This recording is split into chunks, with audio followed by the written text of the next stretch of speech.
मंगलवार से आरबीआई की मॉनेटरी पॉलिसी कमेटी यानी एमपीसी की बैठक शुरू हो गई है।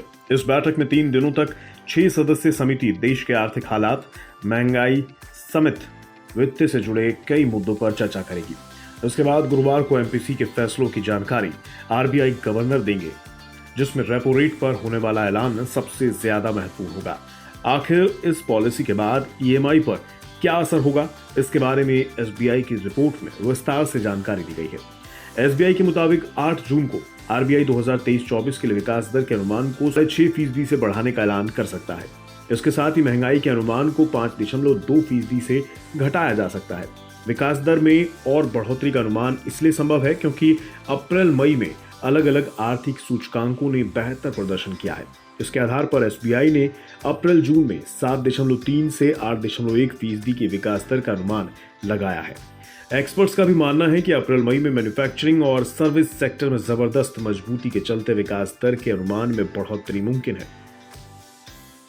अभी के हिसाब से अगर देखते हैं तो यहाँ पर सर्विस सेक्टर है या मैन्युफैक्चरिंग है, इसकी ग्रोथ काफी अच्छी देखने को मिली है। साथ ही यहाँ पर सर्विस पीएमआई अपने हाईएस्ट पर है। तो अभी उम्मीद फिलहाल कम है कि यहाँ पर इंटरेस्ट रेट को कोई डिसीजन ऐसा कोई बढ़ोतरी यहाँ पर अब होने के चांसेस नहीं है। आगे इनफैक्ट यहाँ पर अगर ऐसे ही हालात बने तो आगे इंटरेस्ट रेट में थोड़ी कटौती हो सकती है। आरबीआई के पीछे उठाए गए कदम की वजह से यहाँ पर ये अब चेंज देखने को मिल रहा है और वापस से विकास दर पटरी पर आती हुई नजर आ रही है।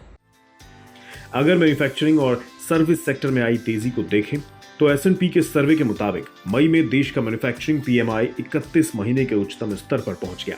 वहीं मई का सर्विस पीएमआई 61.2 के साथ पिछले 13 वर्षों का दूसरा उच्चतम स्तर है। एक्सपर्ट्स के मुताबिक मैन्युफैक्चरिंग और सर्विस सेक्टर के साथ खरीफ की फसल बेहतर रहने से कृषि सेक्टर में भी तेजी रहने का अनुमान है। हाल ही में जिस तरह के नतीजे कृषि सेक्टर की कंपनियों ने पेश किए हैं, उससे भी ये उम्मीद बढ़ी है।